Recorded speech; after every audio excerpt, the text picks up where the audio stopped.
I'd like to call to order the November 9th, 2023 Columbia Borough Council work session. Could I have a roll call, please? Councilperson Fitt. Here. Councilperson Kaufman. Councilperson Stahl. Here. Councilperson Fisher. Here. Councilperson Price. Here. Councilperson Littner. Here. Councilperson Guard. Here. Mayor Lutz.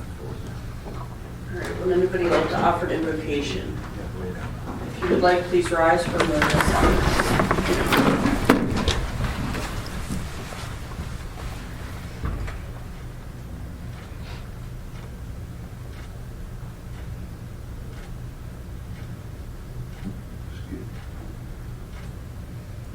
And Sharon, would you like to lead us in the pledge? I pledge Allegiance to the flag of the United States of America and to the republic for which it stands, one nation, under God, indivisible, with liberty and justice for all.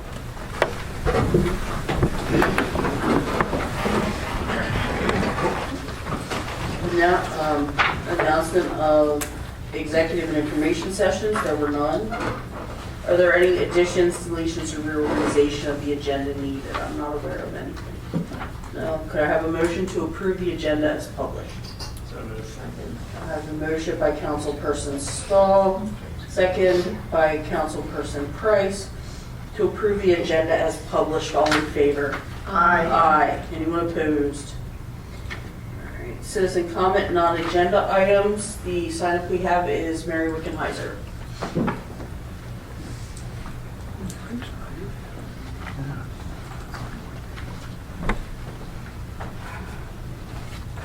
Good evening, Mary Wickenheiser. I think it was a very nice idea not to do leaf pickup and street sweeping on election day. I know borough workers were working that day. And I understand you don't want to give people tickets, okay, on election day. But I have to question in the fall. Jake knows the amount of leaves that are out there. Next Tuesday, he's going to have 2 weeks worth of leaves to pick up. Just a thought, maybe just do it. Don't ticket people, but don't tell them you're not going to ticket them.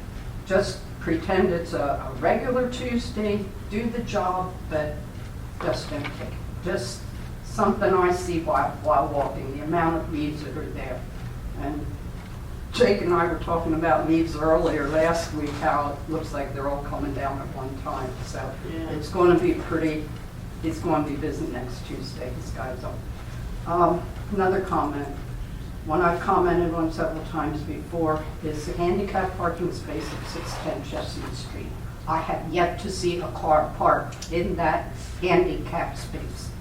The only thing that uses that space is a Red Rose Transit little bus that picks the woman up there.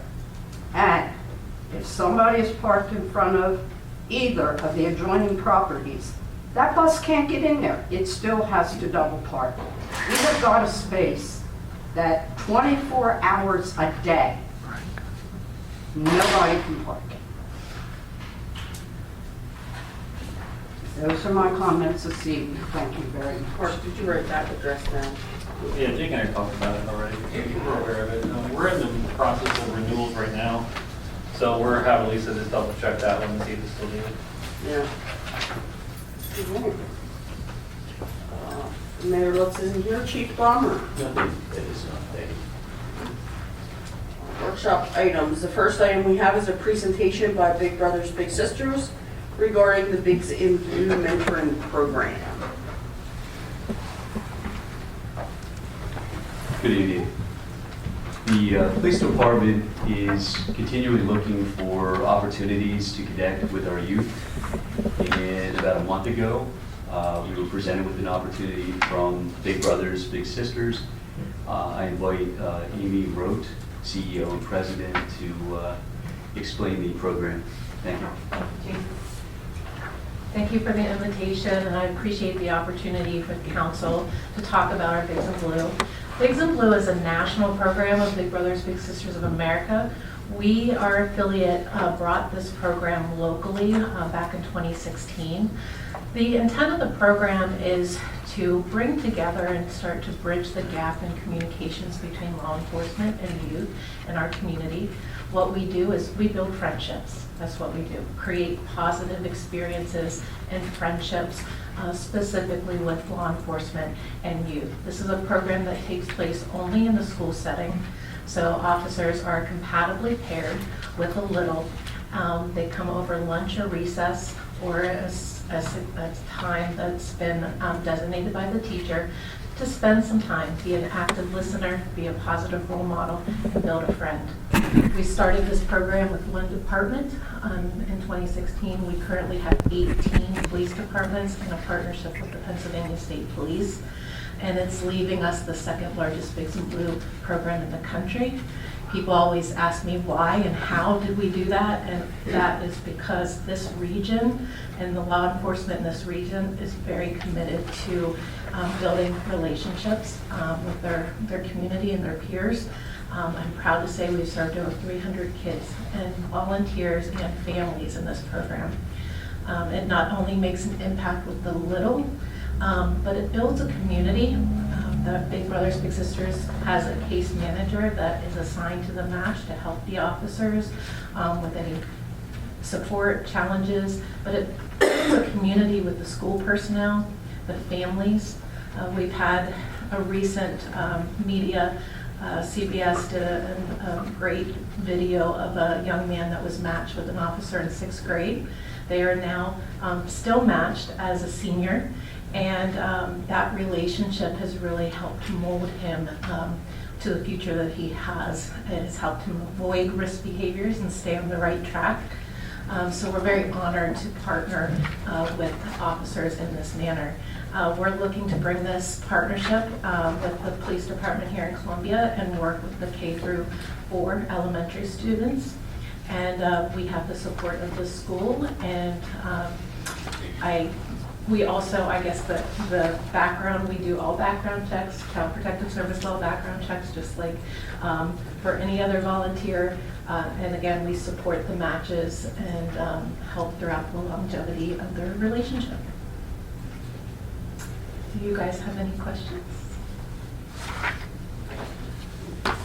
So just a comment. One, I think this is a fantastic idea.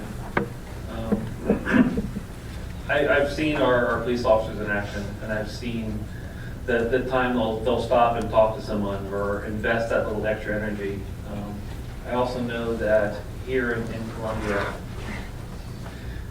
reaching out to the young people, especially, I don't mean to sound rude, but especially some of those that are struggling and don't have a great home life, that can have someone they can look up to and have that person that they see, even if they're struggling on how to fit into their society and how to fit into their group, they're going to have someone they begin to build trust with. And I've seen similar programs like this work really well, and I'm just really excited that we're bringing it here, and I think it's going to be a great fit for us.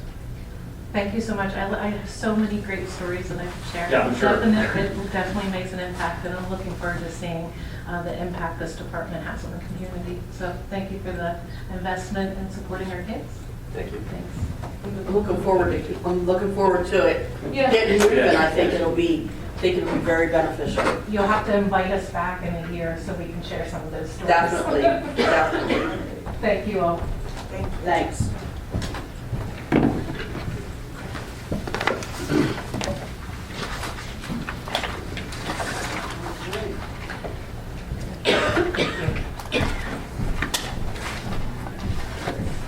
Next, we have discussion on an ordinance to amend the zoning ordinance related to off-premise signs.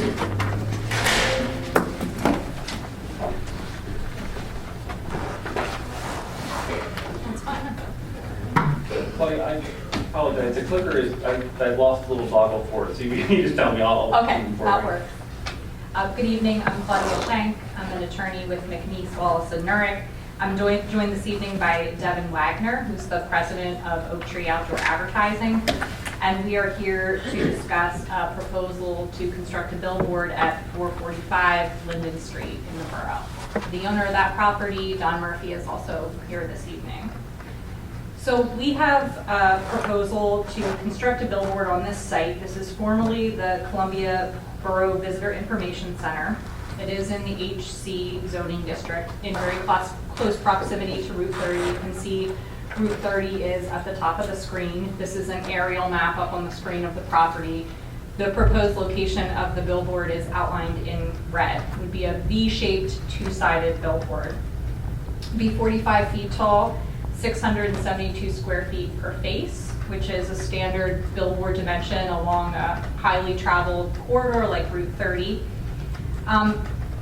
It would also incorporate some promotional branding for the borough, and the goal is really to create a nice looking billboard that would be sort of a gateway feature into the borough. So if you want to flip to the next slide, Mark.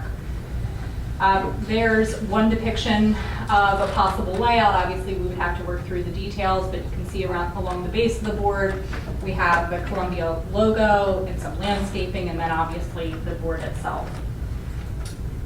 You could go to the next one as well. This is just from a different angle looking at the board. Only one sign would be visible at a time, so it's designed to be viewed, going both directions on Route 30. Your existing regulations allow billboards in the highway commercial zoning district, but they are limited in terms of the size of the board that can be constructed and the frequency of the message change and a number of other factors. So currently, there's a requirement that billboards be set back at least 25 feet from any lot line or street right-of-way. There's a maximum sign area of 300 square feet, a maximum height of 25 feet, and the message on the board can only change once every 30 seconds. So what we are proposing is an amendment to your ordinance that would change those regulations solely for properties that are located in the HC zoning district and are visible along the limited access highway. So very limited in application in order to allow a board on this site, and frankly, I'm not sure there would be many other opportunities in the borough for a board like this. The requirements would allow a 5-foot minimum setback from all lot lines and street rights of way. Mark, if you could just go back to the first slide. You can see here in this particular piece of property, there is, it's a very small tract, and the right-of-way for Route 30 goes all the way up to that teal line. So it already is set back quite a distance from the highway. Really the developable, buildable area is very small, what's outlined in the dashed white line. So that's the reason that request is being made. It would also increase the area for the board to 672 square feet per side, like we discussed, a maximum height of 45 feet, and there would be a prohibition that it could not be located any nearer than 100 feet to an existing dwelling unit. For boards everywhere else, the requirements would remain the same in the HC district. Again, this would just apply to boards visible from 30. There would also be a change to the frequency of the message change or the dwell time of the board. Again, that's currently 30 seconds. In this limited instance, we are requesting that the message be permitted to change once every 10 seconds. We originally submitted a petition, if you've reviewed our original submission and packet to the borough, that requested once every 7 seconds, but we've modified that based on the recommendation of the Planning Commission. In terms of the justifications, with this particular location, we think having a larger board will improve the safety and effectiveness of the board as viewed from the highway. If you're familiar with this property, there is an existing changeable message sign on the property. I think folks have described it as being a little hard to read, maybe at the size that it is. This will be something that's much more legible and reads much more easily, especially from a highly traveled road like Route 30. And then again, it's very limited in applicability. The borough really only has 2 areas that have HC zoning, and it's along Route 30 and along Lancaster Avenue. And this would not apply along Lancaster Avenue because obviously that is not a limited access highway. In terms of the history of this project, we started having informal discussions with staff in the spring of this year regarding the proposal. We submitted a petition to amend the zoning ordinance on July 13th. We made our first presentation to the Borough Planning Commission on August 15th. Ultimately, after a lot of good discussion, the decision was made to table the petition. Planning Commission really wanted an opportunity for the comprehensive plan to be adopted before they made any changes to the ordinance, and to make sure that there was consistency with the new comprehensive plan. So obviously the comprehensive plan was then adopted. We returned on October 17th to the Planning Commission, and at that time, they recommended adoption of the ordinance, again, with that change in the dwell time of the message from 10 to 7 seconds, or 7 to 10 seconds rather, which we were, of course, agreeable to. In terms of the comprehensive plan that you have all just adopted, we do view this proposal as being compatible with that plan. This particular area of the borough is identified in the plan as a gateway commercial neighborhood. This also supports some of the bold ideas from the plan. So you have a more feet in the street goal, which is really an economic development prong of your plan that talks specifically about developing more comprehensive signage and focuses on the importance of signage at main gateways into the borough. We think this could be a nice partnership where we would provide a little bit of that gateway feature as part of the design of this sign. It also, of course, again, notes Route 30 as a targeted economic development strategy area, a primary wayfinding location, again, focusing on the entry points from Route 30 into the borough. You also have a telling our story goal or a marketing and tourism prong of your comprehensive plan that talks about universal branding and promoting that throughout the borough. And again, that would be incorporated into this design. I'm going to have Devin come forward now and talk a little bit about his company and what his proposal is for this location. Hi, good evening. Devin Wagner from Oak Tree Outdoor. Give you a little background on Oak Tree Outdoor Advertising. We've been in business in the Lancaster market, started 9 years ago. And over that period of time, we've developed out 60 digital billboard faces throughout central Pennsylvania, also in New Jersey. We're part of a family of companies that also includes the Lancaster Barnstormers baseball team and baseball stadium.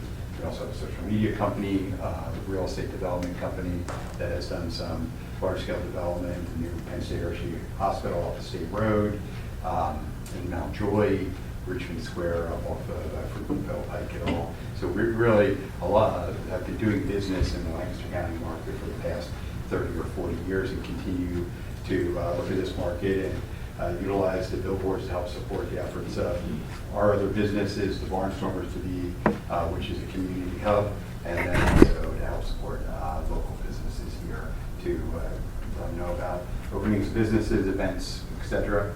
And we look at this site as being really a gateway, not only as a gateway to Columbia Borough, but also a gateway to Lancaster County with traffic traveling from west to east. As we've kind of built out and deployed other structures and worked with other landowners, we've tried to be able to target all the major arteries in and around the community to be able to effectively speak to them. Some of the things that we've done besides just with businesses is be tied into emergency management and the access to the boards to be able to promote Amber Alerts, and then also whether or not there's other type of alerts that are relevant to safety concerns in the community. And continue to do that with all of our network of boards throughout the markets that we're in. We're members of the OAAA, which is the Outdoor Advertising Association that really controls and manages outdoor advertising across the country. We're also part of the PA OAAA, which is the Pennsylvania State Organization, and can continue to be active with them as far as when new things come down, regulations on controlling illumination of boards, placement of boards, safety and traffic data that's presented out there from the Federal Highway Safety Administration, and just to really kind of directing this to being a great platform for continuing our company to grow and help support businesses and communities throughout Lancaster County and beyond. Maybe if you just want to flip briefly to the last screen, just a quick point I want to make. This map is showing the distance from the proposed billboards to other boards that are located along the Route 30 corridor. A little difficult to see perhaps, but I do want to emphasize the point that really when we're putting a billboard along a PennDOT road, we're subject to two sets of regulations. The first would be whatever municipal regulations are in play, so your borough zoning ordinance, and then the second is PennDOT regulations. Obviously, we have to go through a process with PennDOT as well. They have their own restrictions and requirements in terms of frequency of message change and things like that. One of the things that they do require is a minimum separation of 500 feet between boards. So what this is designed to show you is there is another board in the borough that would be located to the east of this board. You know, we're 500 feet from that. Then as you're traveling in a westerly direction, there is a board, again, that's right by the river there, although that is not highway commercial zoning district. Once you pass over, I believe it's North 3rd Street, you're in an industrial zoning district, so there really is a limited corridor there where this could apply. And quite frankly, if this board is placed here, there won't really be other opportunities to place additional boards in this corridor. We're happy to answer any questions that you have about the proposal.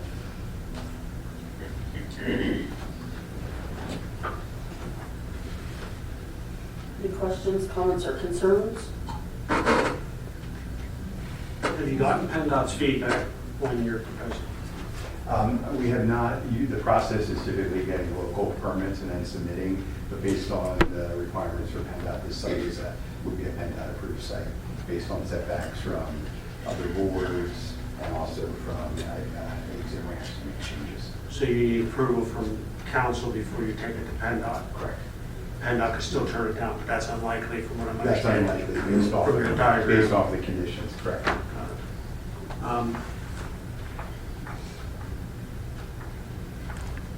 Every 10 seconds. How many messages do you propose to cycle through? Typically, what we're Aside. doing with our structures throughout Lancaster County is seven different messages. So basically, 10 seconds, so every 70 seconds, the messaging then replay. But with inside any one of those the spots, the next time it comes up, it could be a different advertiser, different creative. So there's a lot of flexibility. The digital boards are extremely dynamic and flexible, so they can have triggers based on time, temperature, weather. That's how a lot of the information on the emergency side is disseminated throughout the digital network, is because it can be basically done by a computer instantly to change over the messaging. Who owns the board? You guys? We would You be- own the board. We would be the owner of the board and leasing the land, having a land lease for where the pole goes into the ground From the property owner. from the property owner. Correct. What's in your company again? Oak Tree Outdoor Advertising. This is interesting to me. I own a marketing agency, and this is really interesting to me. Okay. So you manage the board messages as well. So the borough wouldn't have any control over what kind of message would be on the board. That's correct. I Right. mean, basically, in one It's whoever sense, pays whoever the the contract advertisers. for the board space for that particular duration. As a company, we're locally owned, live in the market, and are very proper employees on the board. So there's things that we will not take certain types of businesses on the boards just because of how they would be presented. I kind of look at boards as being, we have respect of being in public space, and they're visible and viewable by anybody that's living or passing through the community. So you want to make sure that's. I would like to see your guidelines and policy on what kind of messaging you allow on your boards. I think that's important, right? Anything that's connected to the borough, that is the gateway in, that is the entrance into the borough, traveling east. Yeah, so for instance, the biggest one back in the 90s was the removal of allowing nicotine cigarette advertising. That was taken out, that across the country, cigarette advertising cannot be promoted on boards. And that's something that the OAAA, that is a member association based on billboard companies, always are cautious about that just because of how it can be presented in the market. There's a lot of talk about the advantage to business in the borough and the gateway. There's a lot of language used that sounds really positive for the borough. I kind of extrapolate out of that, or maybe interpret that as there's something in it for the borough, as in maybe special rates for the borough, or free messages, you know, 1 every 7 messages is a borough-related message that the borough gets. When you talk this way, that's what I think may be implied. Is that true? We have talked about that as far as utilizing whether or not it's event driven to promote events that are in the borough. And also the emergency component of it, being able to disseminate information to the residents in the community, whether or not there's a gas leak or whatever sort of can take place. We have a serious issue coming in a couple of years with the Route 30 bridge. That's what I was thinking when we started talking about emergencies, using it to maybe control traffic westbound on 30, at least as your reminders on PennDOT. Put something on. Trout City? You know what I'm talking about? The brook. Well, don't they have other boards along 30 for that purpose? I'm not sure. PennDOT will, This yeah. would be a board for that. Am I misunderstanding? Oh, I'm saying PennDOT rent space. But PennDOT does have other, basically, over the past few years, you've seen PennDOT deploy more of their own digital boards, their Dectronic units that are right in the right of way.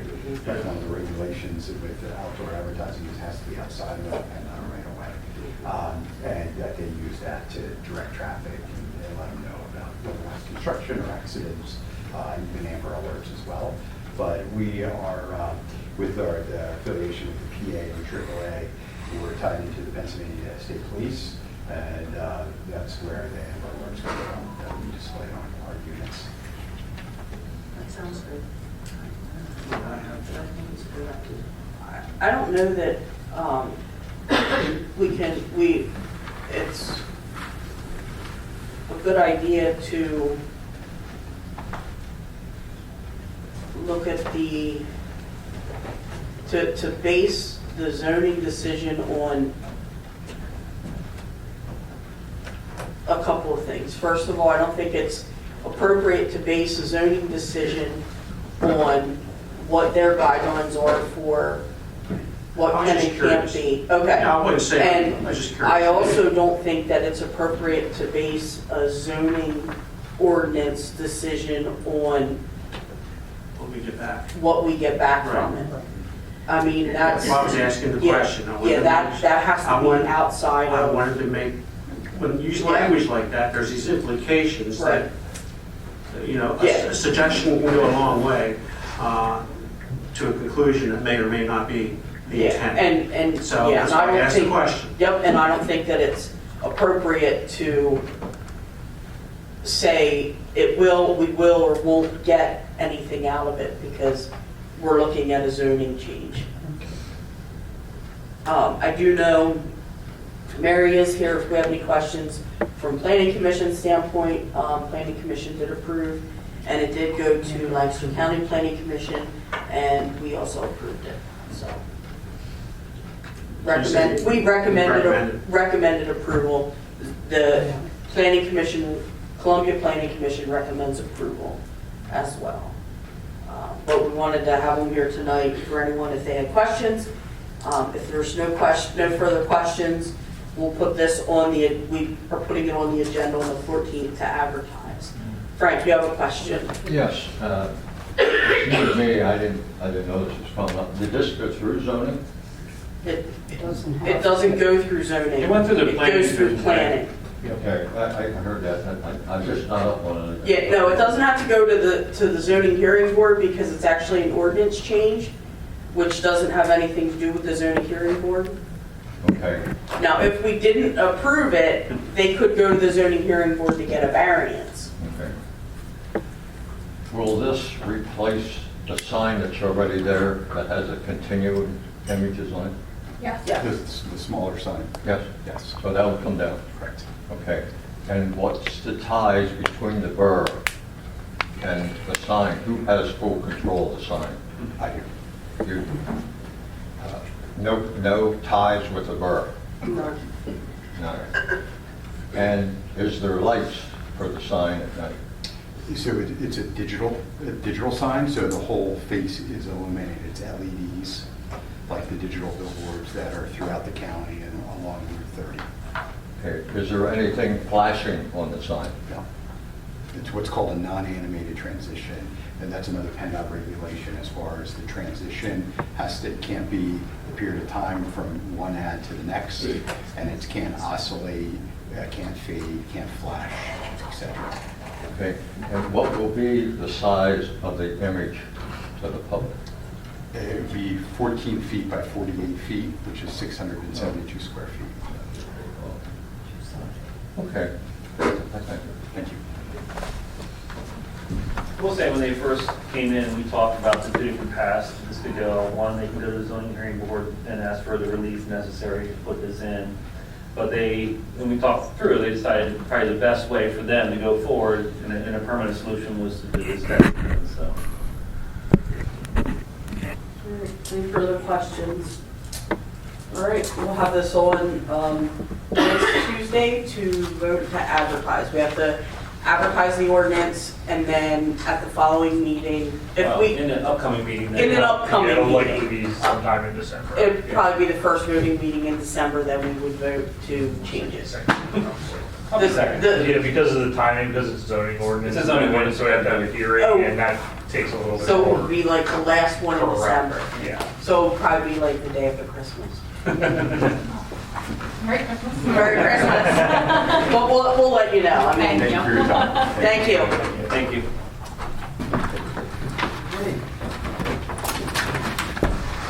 Next, review and discussion on the draft 2024 budget for all funds. Tammy is not here this evening, but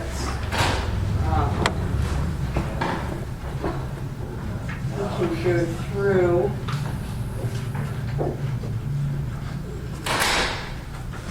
everything. So there's just a few items that we really need to wrap up with. If there's any other questions within the budget, they're all here for you to look at. But what I'd like to focus on is we had presentations from all of the different organizations, and they all made recommendations to us about what kind of level of support they would like to see. And we'd like to nail that down tonight so we know what numbers you guys are comfortable with, so we can put that, lock that into the budget. The first 2 pages of the budget materials, these are just the line items that were changed because of updated numbers. We received the premiums for the insurance premium rates, and so forth, and we also wanted to pull out the staffing numbers, because some of the departments, there is a change in staffing number requested, so we wanted to make sure everyone was on with that. And what else are the, and then again, the donations, the community support numbers, we wanted to make sure that, I mean, because I would like to go down through, and I heard from different people, yes on this, no on this, and so I wanted to make sure everyone had the chance to weigh in on all of those contributions.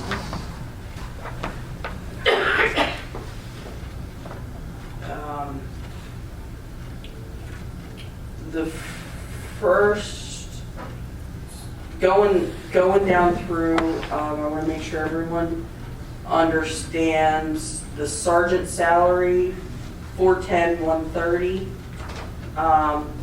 The proposal is to increase, currently in 2023, our line item had 3 sergeants. The request is to increase that to 4 sergeants. So this line item was increased to show the addition of 1 more sergeant.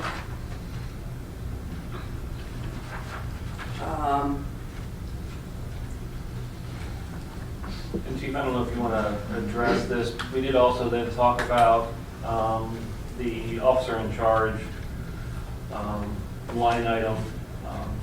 It's not a big number anyway, but we did feel like we could reduce that slightly, take it down a bit. I think we had it at 15,000, we knocked it down to 10. There are two things that are going to impact that.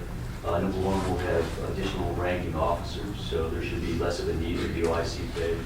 And the second thing is, we are in discussions now about using the corporal rate as opposed to sergeant rate. So that would be a reduction as well.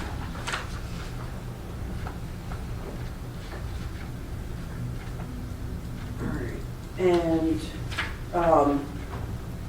the only thing that is still outstanding on these numbers in terms of salaries would be sergeant, corporal, and officer salaries, and also, well, part-time officer, it just depends on how much they're used, but we're still in negotiation with the police contract. So, I think we put them in at, we so far counted a increase of 4% for the police officers. Don't know if that's gonna be what it is or not. So that will change the numbers slightly depending on Where that falls. where that falls. Are there any questions on that part?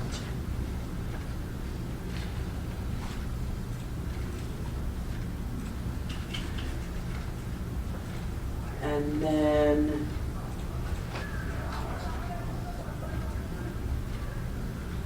as far as the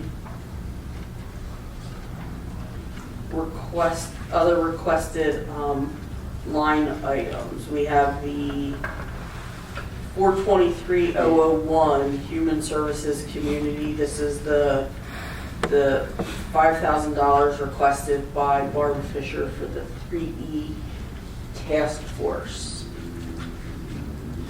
Thoughts, comments, questions, concerns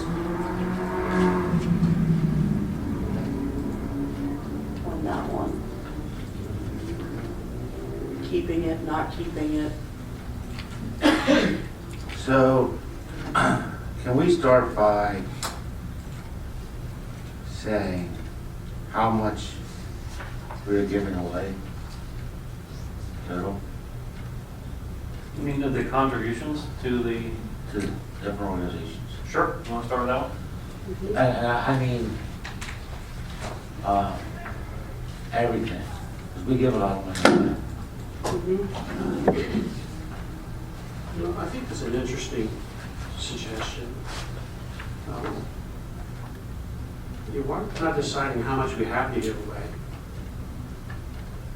before we, Give it away. right? Versus, well, this person has that much. Well, I guess that's enough. I don't know, is it? Well, say we have this much we're giving away, we got to divide it however way. That's pretty smart. I hear you. I've never looked at it in that perspective, so I don't have an actual number, because what are we including? We give contribution to the fire department. We went from covering their insurance costs and gas and everything to a lump sum payment. Well, we still have to cover the Yeah, workman's comp. Yeah, and workers, yeah. Some of it's necessary, some of it is a gift. Right. Right. So I haven't actually backed into the number. But also, I would think you'd have to take the river park into consideration as well. That's a contract. That's a management contract, so I don't see that as a contribution. That's a contract for them to manage that facility. So I kind of see that one differently. That's a contracted service. But we get more than what the contract is for. No. No. So what we give is what we've agreed to contractually with them for them to manage that facility. Outside of the fire company, are they all listed on this page? That's what I'm trying to think through. I think. If they are, I'm just roughly looking at it, 40,000, 50,000 on this. Because I don't know that we should consider the fire company in this, because, I mean, we almost know, I mean, we do know that we need them. And I just feel like that's kind of, in lieu of a paid fire department, we're donating some money to keep the volunteers. That's how I saw it, but it is part of that is a contribution, So- if you will, versus a contractual amount. Right. And the reality is, if we're gonna back into how much we have to give, we don't have any to give because we're still pulling from the fund balance. Right. I totally get that. And that's my point. And yes, we need to get to the fire company. I don't disagree at all.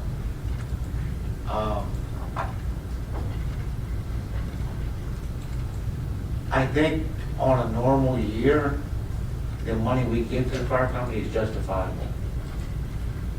But to give to them every year, when there's other organizations that could use our help as well,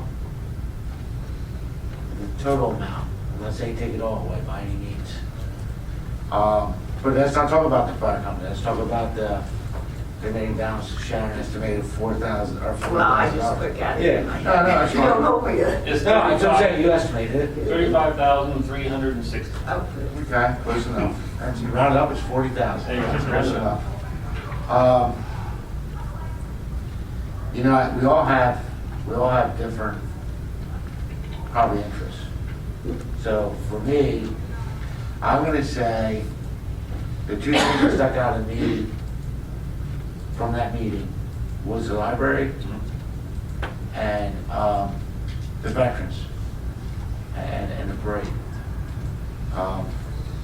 That's kind of where my heart was when I listened to people at that meeting. I think the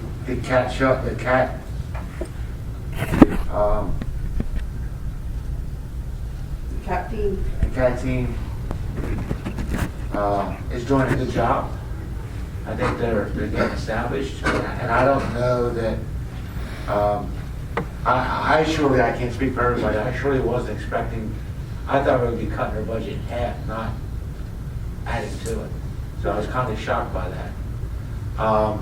So just to be clear, what we put in here is what they asked. Right? No. I understand. I understand. I'm just speaking for me. I'm not speaking for the budget.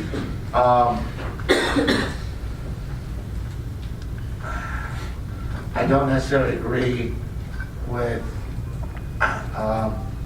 Barb's request. I believe there's enough services out there that I don't think Columbia should take on that responsibility. There's state and federal programs that will assist people in need to get on their feet, to find jobs, to help with education, everything. And the other reason is I believe that the money we give to people or give to organizations should benefit the whole community as a whole, not as a group or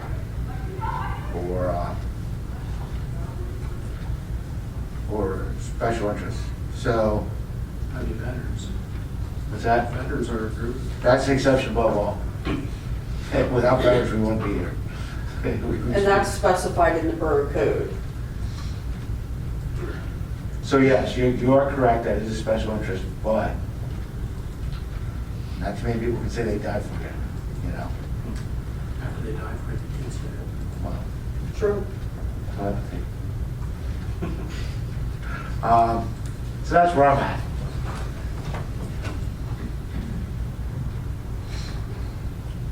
Anyone else have thoughts? What are you thinking about the cemetery?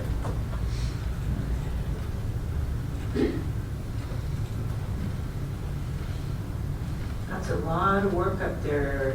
I know. I mean, if we get stuck with Well, that, Jake's so- gonna be busy. Wait, you're He's gonna have to got- hire he's got- another guy.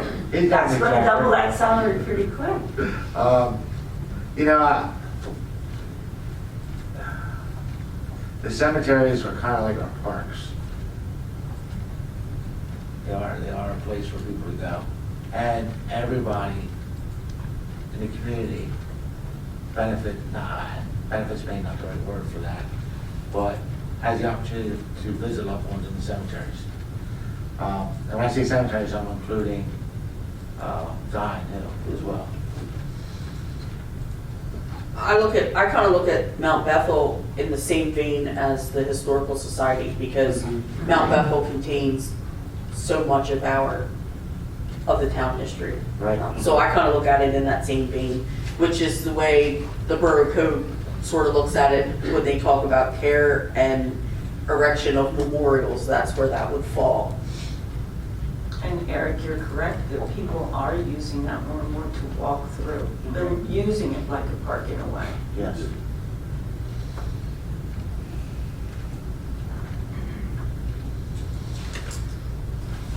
I thought, hold on, Frank, I thought, excuse me, we had, historically given 5,000 to CHIPS. The only reason it was more last year was because of the Zion Hill project. You know what, I think you're right. I think that's because we had earmarked extra for the Zion Hill project.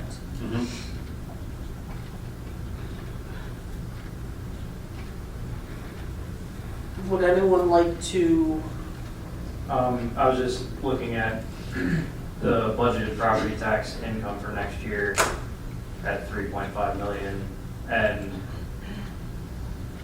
so we're not far off from 1% of that as community contributions back. 40,000, 35,000. I don't think that's excessive. I don't think it's unreasonably low either. So I like what's designated there. I think it's a reasonable list. I would agree with Eric on Barb's proposal. It's not that I disagree with the idea and spirit behind the proposal, but somewhat of a lack of chart of accounts in the sense of what concrete are we getting out of it. I know that when we give 15,000 to the public library, I know what's happening there. You know, there's a lot of interaction with the community. There's a lot of benefit that's seen by the entire community. And we could go on through the list, same thing. I'm not opposed to the research that was suggested in that, but if there's something to axe, I don't,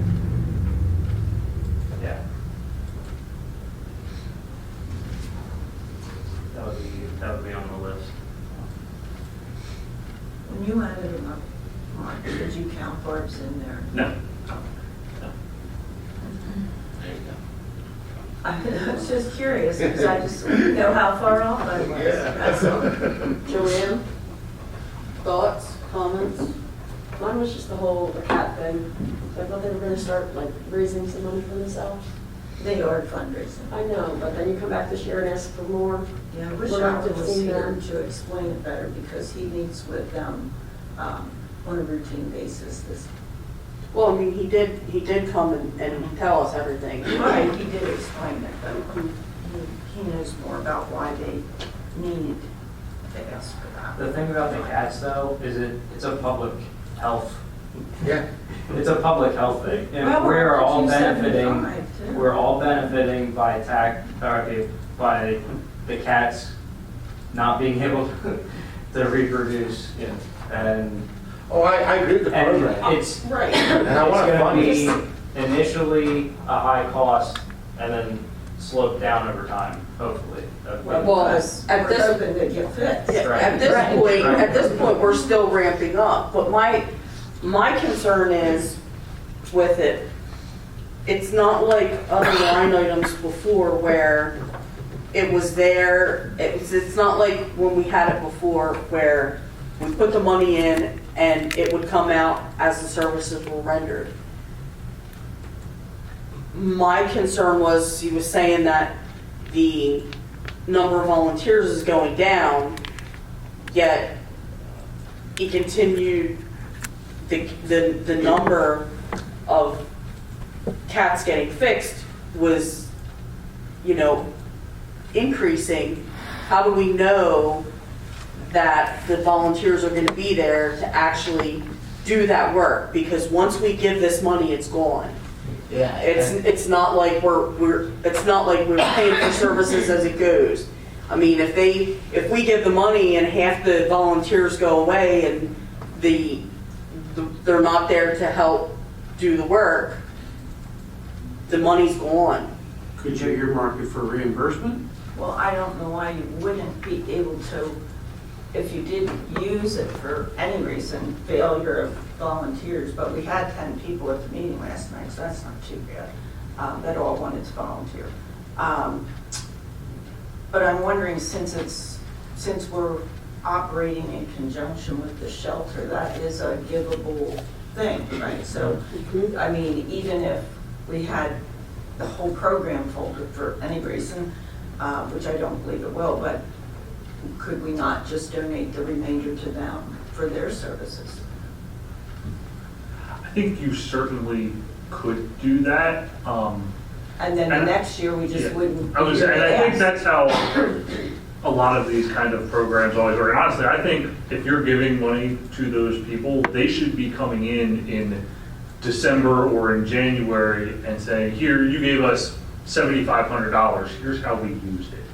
Right? I mean, you should be getting, I don't want to say an accounting necessarily, but some, you know. Well, and that's what happened at the last meeting. Yeah. They came in and told us, Yeah. you So, I mean, know. I think, but so if they come in, just as an example, let's say the CAT Action Team used $3,000 next year and you gave them $7,300. I think then you make an adjustment to that, you know, and say, hey, you're not using the whole funds. I think that's, you know, generally how these things kind of go. I mean, you obviously create the government that way. So I would like to go on the opposite of that. I would like to say, I'm fine with 3,500 hours, and I'm fine if they come back in June and say, hey, we did X, Y, Z, we caught 250 cats, but unfortunately we're out of money. We can look for it. And if it's there, it's there. Whereas if we give it away, it's gone. And again, I thought the whole idea was to get on their feet and let them become their own thing. I'm not saying they don't deserve help by any means. I just, Could we do something like quarterly payments? Where we approve? With we could, but I think it would be more, Tammy generally does all of the contributions at once, and that happens in October. So this wouldn't happen Until October. until October. That's usually when they all come out. so you're saying the And we do CAT approval. program, who's out of money, has to go to October next year? Mhm. That's a tall task. It's all something.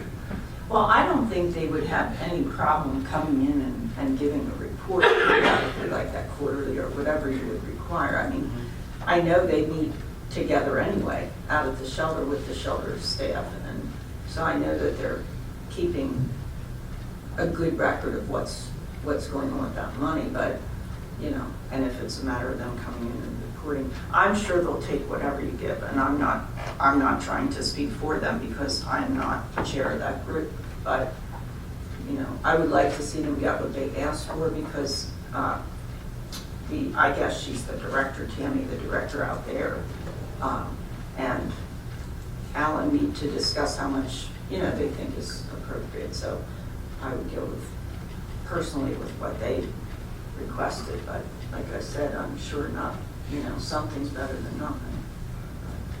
Yeah, and I'm with Eric. I think 3,500 is a good number. we always, whenever a project comes up or something we want to do, we always seem to find a way to buy it. Mhm. And I'm sure if the cat came in here in June or something and said, hey, we spent our allotment this year. This is our projected goal, we need X, Y, Z more. We can certainly look for it then. But once it's in the budget, it's pretty much a given that it's gone. In this category, yes, because we usually just give one check Right. to them. But, Usually that happens in October. yeah, that Our concerns check me. goes in Yeah. October. Well, the reason we delay is the beginning of the year is always cash flow wise really tight for us until we start getting the tax money in. Right. So nothing really other than operating costs goes out through May, I'll say. That's when a majority of the property taxes have come in and we're in a better position financially. So, So, is Alan aware of this? I mean, is that committee, because most other people, whether it's the cemeteries, the fire companies, the libraries, they all know, they all have an operating budget.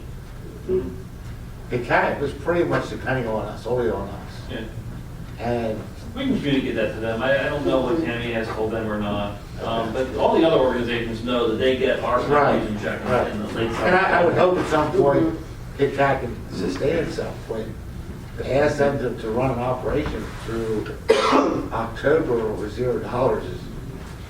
Well, and a lot of the people, Eric, have paid out of pocket for different things. Absolutely, I know. And I know. they cannot keep that up. It is too much. I know. And I'm not talking about a couple bucks. Oh, I I'm know. talking thousands. Gas money, travel time, yeah. So we're up to 275 cats this week. I mean, This week. this week is the final number for the 6th of the beginning. But 275, is a pretty good number. I think we've done a great job there. And it just takes a lot of volunteers and, it does wear some of them down after a bit. So we need some fresh turnover so that it doesn't fall on the same group all the time. That's the problem too. I agree with Peter, this is a public safety and health issue.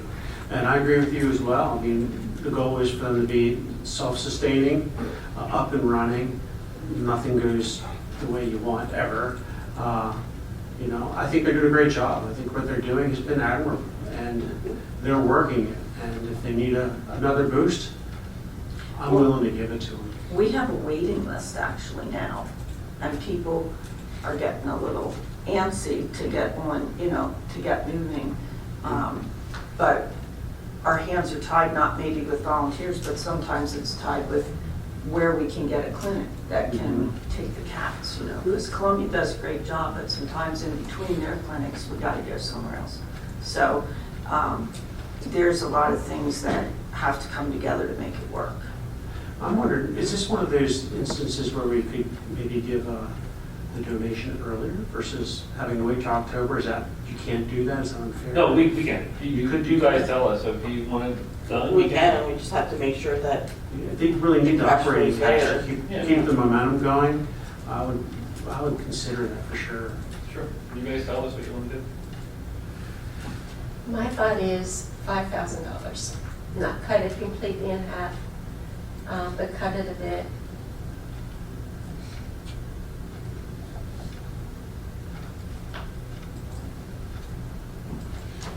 I would agree with Eric. I think in the end, if whatever number we settle on, if we find that the program is doing great and they're halfway through the year and need more, then come back and talk to us and see what we can do.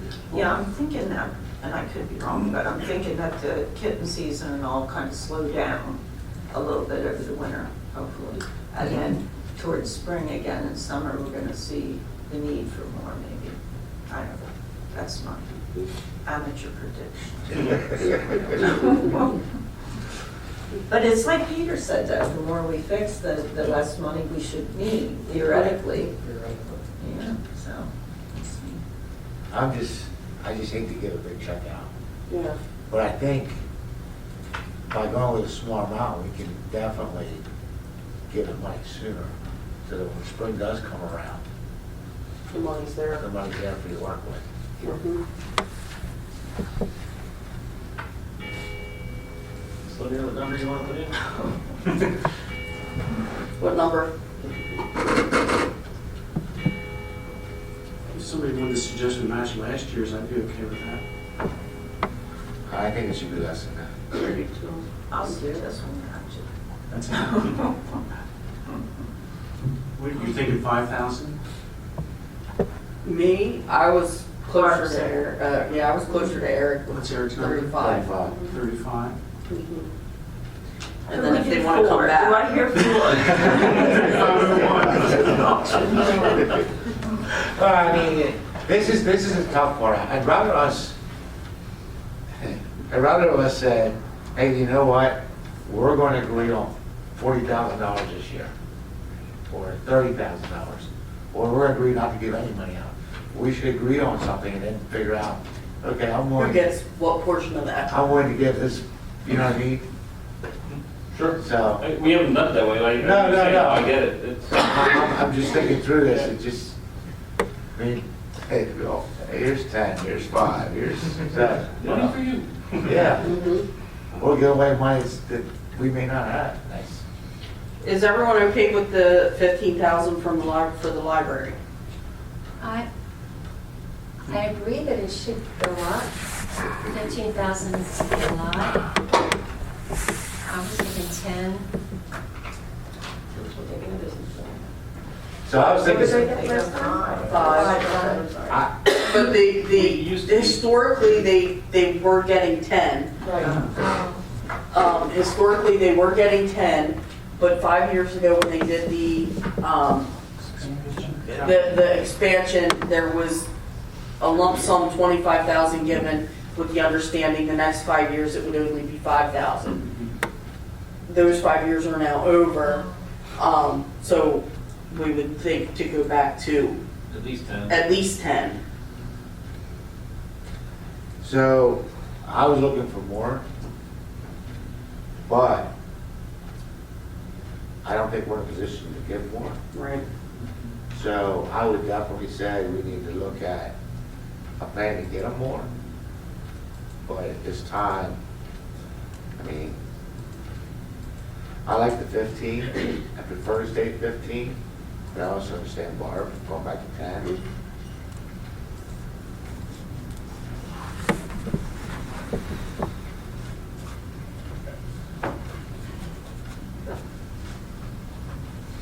All right, so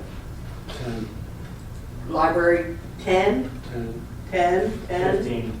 15, I'm with 10. I want 15. I'll move 15 with 15. 4-3. 4, 3, what, 15? 15, That's 15. I think our number should be 35,000 that we give. I agree with you. That's 1% of our projected revenue on taxes. And if we give 3,500 to CAD Action Team at the beginning of the year, maybe we can spare 3,500 to get to Barb's plan. well, But with that, this is just food for thought. With that, I think Barb, I would just say, I think from my perspective, I want to see a budget, not just this will be discretionarily spent, but a budget for that line item. So before we go on this, I gotta ask, does your committee, is that it's not a borough section committee no, it's just sort of an ad hoc.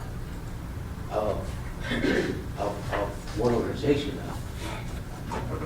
Is it a, A task force. It's not a 501c3, it's not a nonprofit organization, so you're right. If you try to define it, I would say it was more of a task force or ad hoc committee that was put together. It wasn't Can we give money- sanctioned by the can we give borough. money to a nonprofit organization? I don't see it as you're giving money to us. Like last year, it wasn't under, what do you have it under this year? Human Services. Last year it was Community Development. And And it was more of a task force to, what? If you say, I want to put $5,000 into community development for the borough, and you want to use that 5,000 for advertising, having a job fair or something like that, that's something I can maybe understand.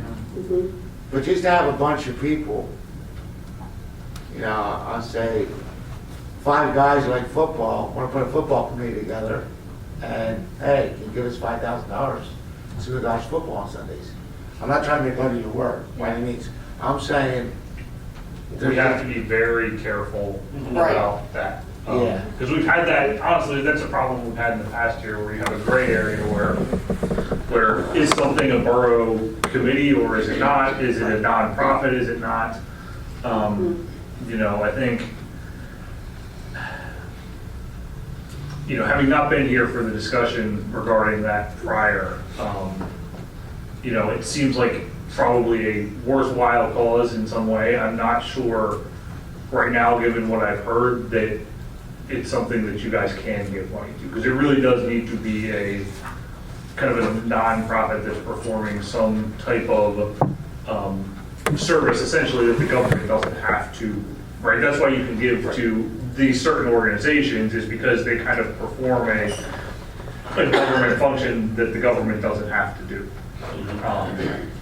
So I think, we just need to be very, very careful about that. Yeah, I still think that the purpose and the focus wasn't defined enough for me to feel comfortable putting money in the line item for that. To talk about, in case we need people for research, I believe that there are people in the county that can do that and help with that if we need them to.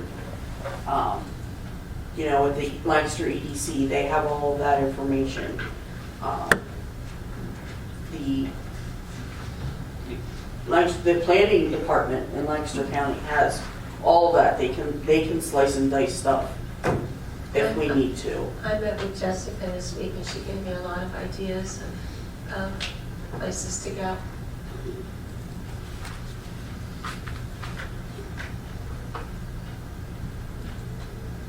And I also, like Eric, we have all these organizations doing the same thing, and, do we really, what are we going to do with that money that these other organizations are not doing, is, I guess, what I kept coming back to. So, I personally would like to see that line at 0. I would like to see CHIPS back down to 5,000. I'm good with Mount Bethel.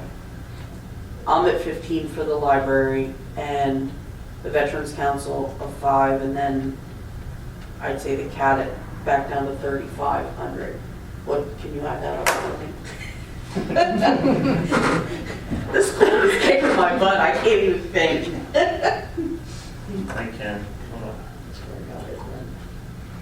What? Already got it then. 31? 31.5? No, I got it from you. I don't think so. Because I was fine until you started being all... 29 or so. I would like to see the veterans up 1,000. Yeah, I kind of did too. 29? Yes, 29 is what I've got. With that would have the veterans at 500, so if you wanted to bump that up, that would be 29.5 then. Yeah. Yeah. Well, then, hey, but the other 500 to make it at 30 would be, CCAP would go to 4.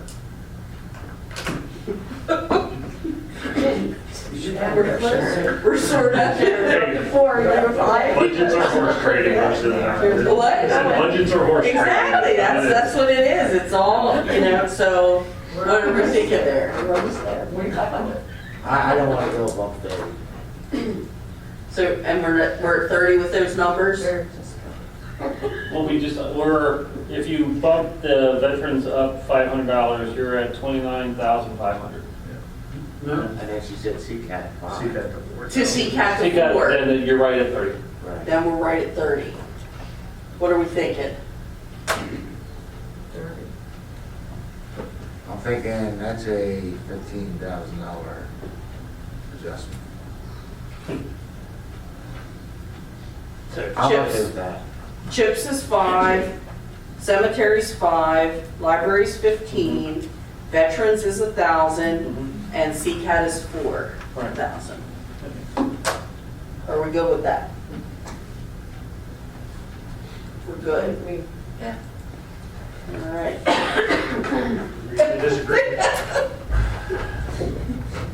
Just trying to move it along. All right, Frank, you had a question. I did. I'm a little bit mixed up right now. The only thing I'll say on the side of the cat, I make every one of the meetings that I can. And I said before, I never heard one of them ask for any money for gas or food or anything. And I give them credit. But then I kind of look at what Eric said down the road, if you're going to lose volunteers, and that can happen in anything.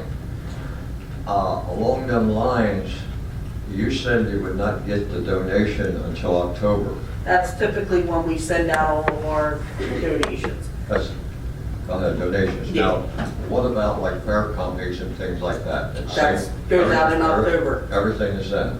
Yep. Okay. All right, I'm just trying to crack my brain. I can't move ahead here a little bit and talk about the fund that balances the budget, can I? Yeah, I mean, we're talking about the budget here. Okay, what's the name of the fund that supposedly we balanced the budget with last year? What's the name of that fund? We used some of the ARPA money, Frank, the American Recovery Act funds. Well, we didn't use it last year. To balance the budget on paper, we put a This number year. in this year. Yeah. If you're talking about the 23 budget, this year's current budget, that's where we earmarked money out of that account for that. Okay, what is the name of the fund I'm trying to think of? ARPA, the No. American, No. you mean the reserve fund? Is that what you're looking for? I'm not sure what you're The looking for. fund that supposedly we balanced the budget with, and I didn't bring those paperwork along. So we generally take it out of what we call the reserve fund, which is just the bank account where this money sits. It's just sort of like your residual. Yeah. After you pay your bills, you get that extra and it just builds up. Okay, how much do we have in that reserve fund as of now? I don't have a fixed number. I wouldn't want to tell you wrong. It's gone down over the past several years because we've had to tap into it over the past, I would say, many years. We've been eking that down. The last 2 years, we were fortunate enough that at the end of the year, we actually did not spend all of our money, so we did not take out of the reserve fund. Yeah.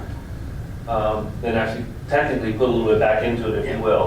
We didn't spend down all of our account. Right. But in the 23 budget, we did have a line item to transfer $300,000 out of the federal ARPA money, the American Recovery Act money, to balance the budget. Okay, what will we use if we have to do that to balance the budget this year? We still have money left in that federal account, the ARPA account, to do that. We have 1 more year's worth of balancing money we can do out of that. Okay. You said we can go anywhere? My understanding is we're going to put a code person on. No, it's actually not considered code. It is a building inspector. Is Okay. what a second building inspector. It falls under the code department. Yeah. It calls under the code department. We have one programmed in here, yes. Okay, that's my understanding. How are we going to pay for that? Out of the general fund, That's part of the budget. part of the budget. But that's part of the budget that we didn't have. That's an addition. How much will that position be? We didn't have that. Correct. Is this for 24? For 24, yes. Okay.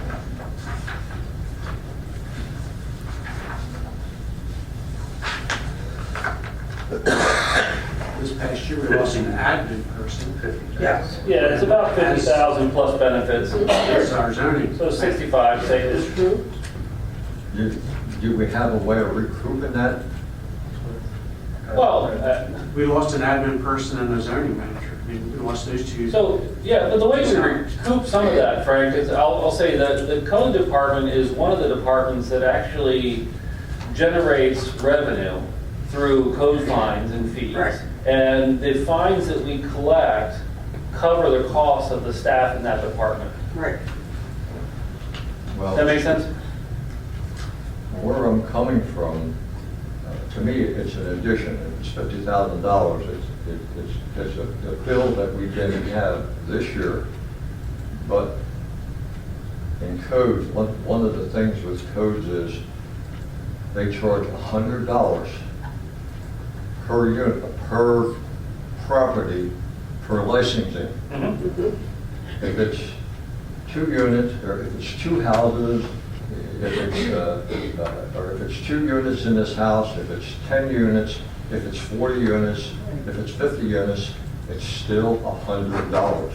Now, how is that fair? Tell me how that's fair to a property owner.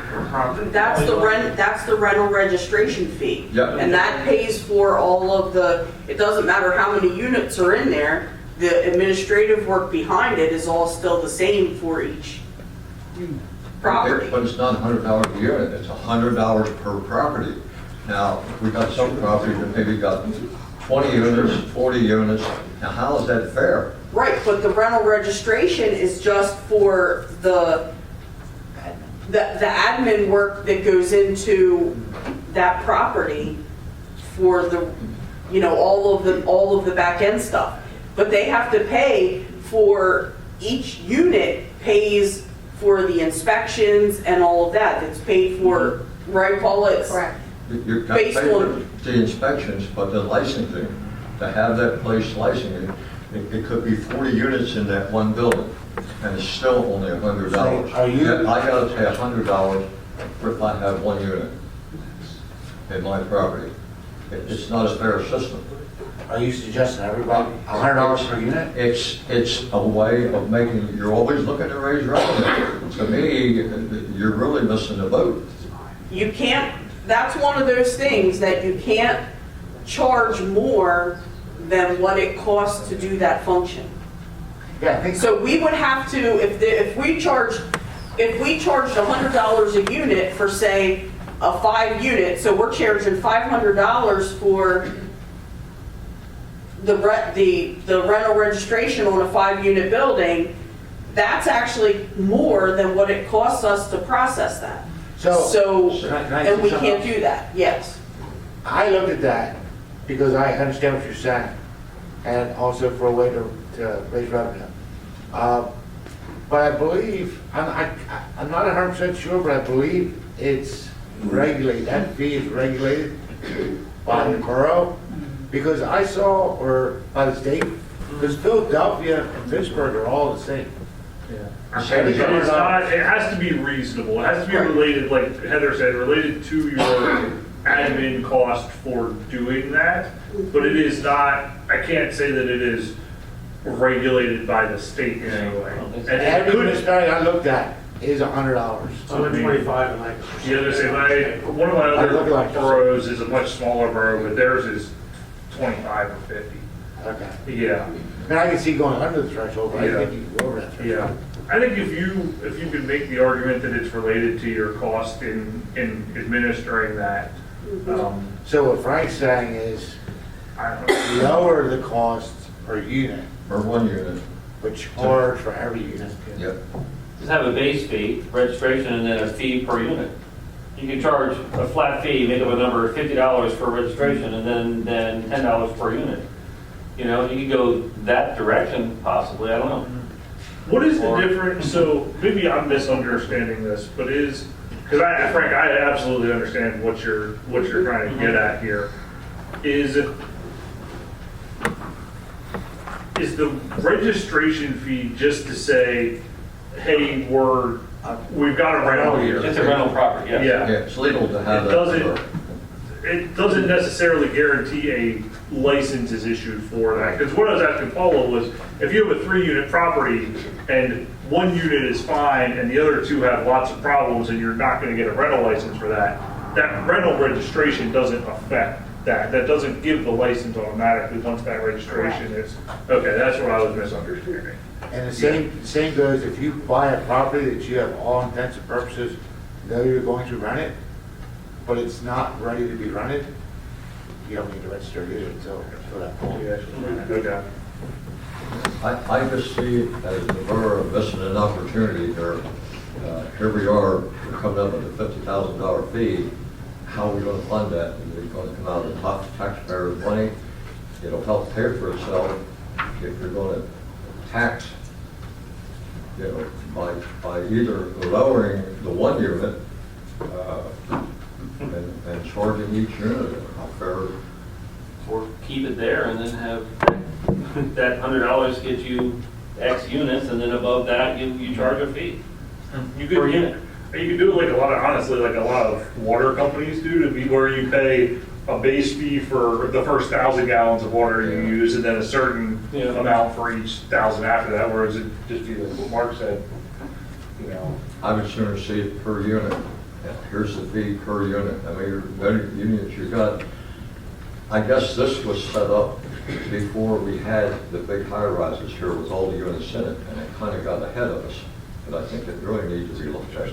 Well, I kind of think, in a way, that would kind of be a nightmare for codes and accounting, because when we look at the properties, in our permitting software, the property address is the property address. It's not broken out by units. It's like one file. But when you go to inspections, you're talking about units. Well, right, and they get charged. And they get charged, the inspection fee is per unit. And that's the way I think it should be for licensing. Okay, we can, that'll be discussion during, in December when we look at the fee schedule. Yep. You have to be fair, as you said. I mean, I think it depends on how much time is spent on a multi-unit versus a single unit, right? You have to be fair. You can't be making an exorbitant amount of profit off of a parcel. The registration of a parcel, no matter if it's 1 unit or 50 units, the registration process is the same. That's why we have a flat fee. Right. Yeah, that's That's really the crux of the whole problem. Right. I understand what he's saying, but you really can't. Right. You know, I think It's the same steps, it takes the same amount of time. I mean, really, Paula, does it take more time to do a multi-unit registration than a single unit? It depends. If you're doing a place like across the street here where it has how many units? 33, I think. 37. You have to go through, make sure all the tenant information is updated and Right. whatnot. So, yes, it can. Same with St. Peter's Apartments, HT's, high-rise. Yeah, they. The high rises, yes, but generally 1 to 4. Not a whole lot. Teresa has been broken in this year. What do you If think? the paperwork is correct and up to date, it wouldn't take any longer, but the paperwork is not up to date. So it could take me half hour to do a bigger unit because I have to change all this information. But like I said, that's because they're not updating the paperwork. And that's not everyone, but there's it's certain. nominal. It sounds nominal anyway. Yeah, but as you mentioned high rises, we don't have them no more, we lost them. We don't get paid for high rises. They're done by the state. St. Peter's and Holy Trinity, we don't inspect them. No, we don't inspect them, but they still have to register with Yeah, us. just to register them. Yeah. So for this line item, it's the same. Are you saying you lost the revenue from the inspections? Right. That's what he's saying. Okay, yeah. Yeah, you don't get to inspect them because they decided they're inspected once by the state. I looked at that years ago when I had some rentals, and I thought, yes, they do get inspected twice. I brought it up, nobody paid me any money. Then since that had been done, they were taken off. When I had a roof redone up home, it was done through the insurance company. They were in there working on the roof. I had 2 inspectors from the borough come up to me, and I believe I know that I should have got a permit, and I just told them that they want a permit for the roof. Now, I don't know what they're going to inspect, and I still don't know why they got a permit for the roof on. But they come back later on all pissed off, and I just didn't get a chance to make it out because they were helping them guys. But then I got to thinking to myself, this is something new, something that was added. What are these inspectors, what are they going to inspect? They never even looked at the roof. They didn't care about it. They wanted that permit money. But tell me what they're going to inspect. I didn't think replacement was. Well, I'm not going to get into, we have a building and third-party inspector that comes out and does that, so we can have them come in and explain what they do, but I don't want to get into what is looked at during a roofing inspection versus a drywall inspection versus that. That's not our world, that's why we have a third-party company do it for us. Yeah, I never knew we had a third party because those 2 were from the borough and they were both there. Our building inspector, that? our construction inspection is done by When was Commonwealth. It was about 3-4 years ago. Oh. I don't know what's changed in that, but I know it was added, it made revenue for the borough. Right. And I guess a person could look at that, they're going to buy the house or whatever, they come to the borough and say, when was that roof inspected, or what do they inspect? That's what. So just those couple things I wanted to bring up. And we still don't know how much is in the fund that they could take from I don't have that number here. the UTR. No. Is it in the millions? I don't have the number here, Frank. Yes, but I don't have that number in my head. I thought we would have that being at the budget meeting. It's not part of the budget, it's Well, the additional they have funds to take that, we know what it is, it's not some mystery number, I just don't have it in front of me. All right, thank you for letting me speak. Yep. Are there any other questions on the budget? Are we going to help CAT get their funding earlier, their money earlier? Yeah. Yeah, you said something, you said that earlier. Yep. Mark, you said the fee schedule will be in December. Yes. Yeah. Yeah, we like to adopt that before the end of the year so that all the fees are set. And that gets advertised separately than this? It's by resolution. Okay. Yep. Well, yeah, the fee schedule doesn't get advertised because it's just It's a a resolution. resolution. It's a resolution, it gets advertised on the agenda that it goes to. Yep. Yeah. Are there any other questions on this? I think we're good, just like you said, we're hopefully wrapping up the police contract negotiations. As soon as we get that locked down and done, I think that'll be the final numbers we have to, if we have to adjust at all, that'll be the final thing we adjust. Mhm. And then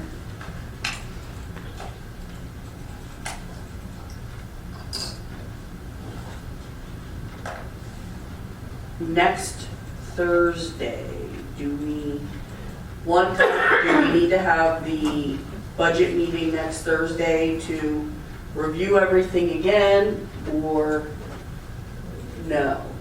I thought we already canceled. No, we didn't. No, we haven't canceled yet. We said it haven't depends on canceled this it yet. meeting. It would depend on this meeting. Okay. We didn't make any changes other than the contributions here. I'd Right. bring it to the next meeting for consideration. Yeah, we'll need authorization to advertise at your second November meeting at the latest in order to That's- advertise it and get it passed this year.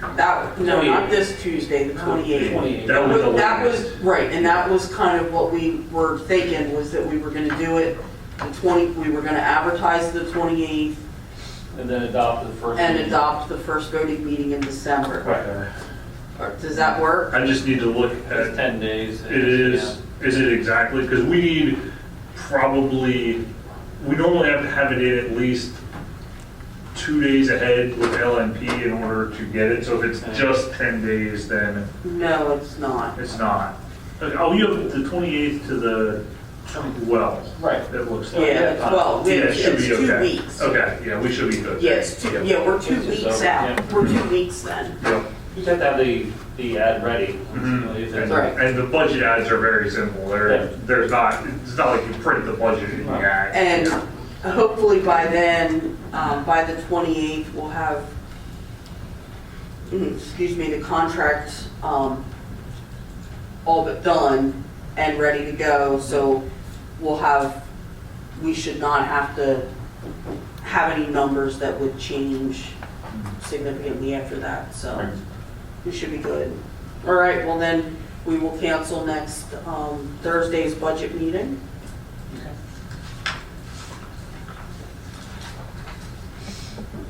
All right, and next we have discussion regarding HARB administrative approvals, enforcement, and to consider changes to the Chapter 130,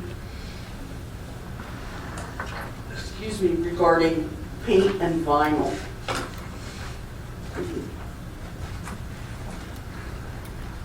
Okay, I'll just go through these rather quickly. I just wanted to kind of update everyone on some of the things that I see as I go through the borough, and I've had a lot of things that I've reported, a lot of violations and so forth over my years on council. So if you want to go to the next one. I wanted to bring up the administrative approvals because I noticed that there was a dramatic increase in them, so I started to research it. I went back to 2018 when there were only 8 in 1 year versus in 2022 we were up to 52 administrative approvals. Now, I thought we should examine why there was such a dramatic increase. I just want to make sure that reviews aren't being bypassed, like things that should go to HARB aren't being overlooked. It could be that all of a sudden people want to fix their house up and they're doing roof work or whatever. And last night when I attended HARB, one of the members took me aside before the meeting began and asked about roofing in particular. And I believe I sent an email about that today because he wanted me to bring this up tonight. He did not believe that any roof work, unless it's taken down, I guess, to the sheath or plywood or whatever, needed a permit. Now, I told him I thought they did, but I didn't want to give him this, solid answer there because I didn't really know. So do you have any light to shed on that? Or? I think it's based on area, isn't it? Well, I told him I thought a fourth or less you didn't need it if you were like making a repair. Correct. Of the For plywood replacement. sheeting. But Is the way a lot of them look at it. And we'll get with, we can ask Commonwealth to see what they do, because they're the ones that we use for these inspections, so we'll probably lean on that. well, this was board member Brandt who wanted Yeah. to know. Yeah. Okay, so maybe we can get to the bottom of that, but I just wanted to know, for my own sake, to know why it increased so much over the course of just a few years. So, okay, you can go to the next one. And then the enforcement of violations, I don't believe personally fines are stopping them at all. I think it's a slap on the wrist. And the violations are, some of them become a permanent part of the historic district because, moving on to the pictures of why. These are just some examples of what remains behind. Is this what we really want for our historic district? Do we want it to look like this? This vinyl fence, for instance, I reported that as soon as it went up in 2021. And in spite of multiple follow-ups, the fence is still there. Nothing changed. A shorter wrought iron fence was taken down and this was put up.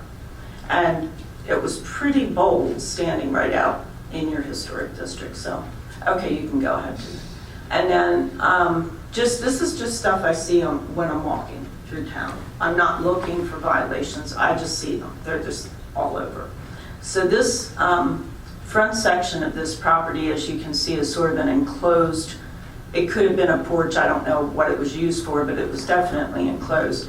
And the one day I walked past, the whole thing was removed, and you'll see that in the next slide. Then, oh no, you won't. Okay.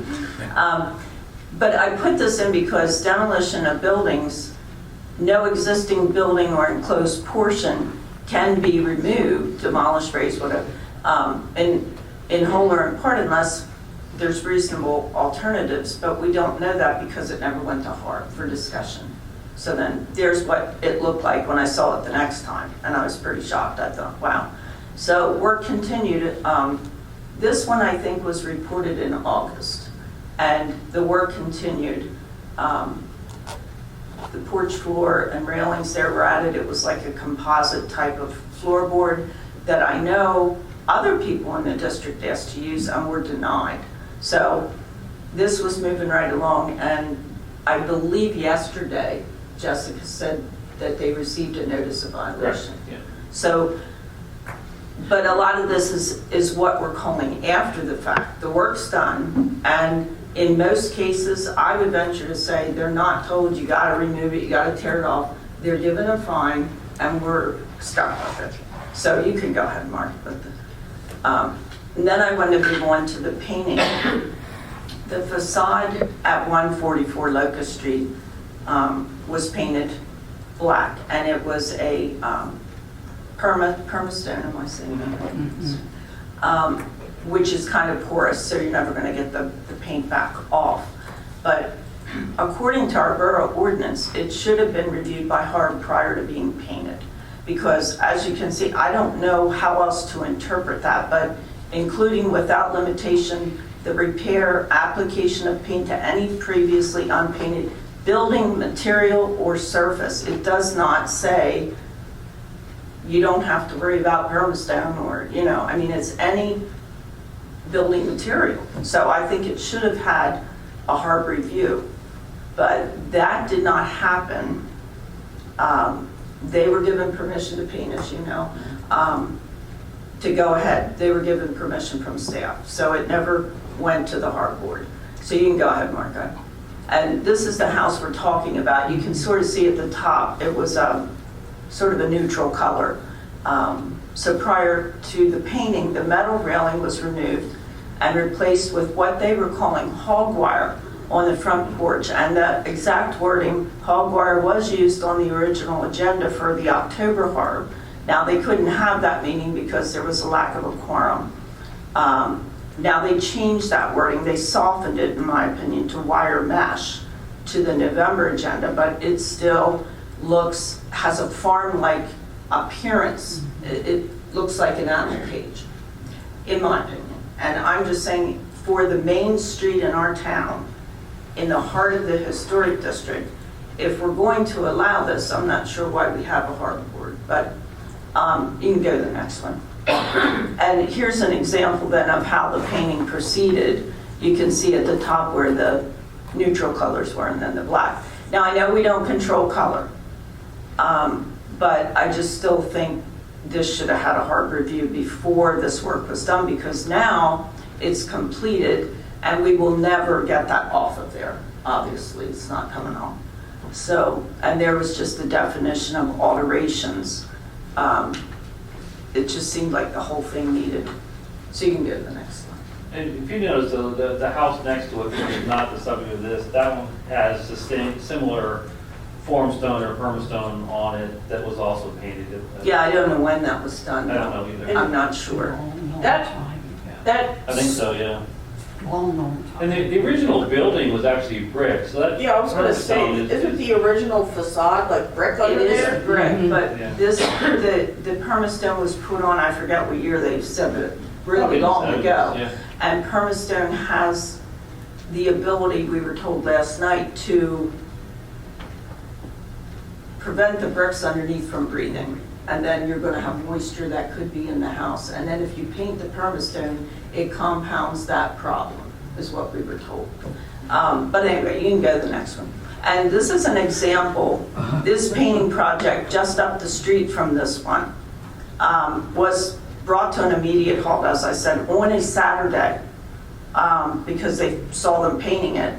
And they said, you can't paint this because it was previously unpainted. You must go to HARB.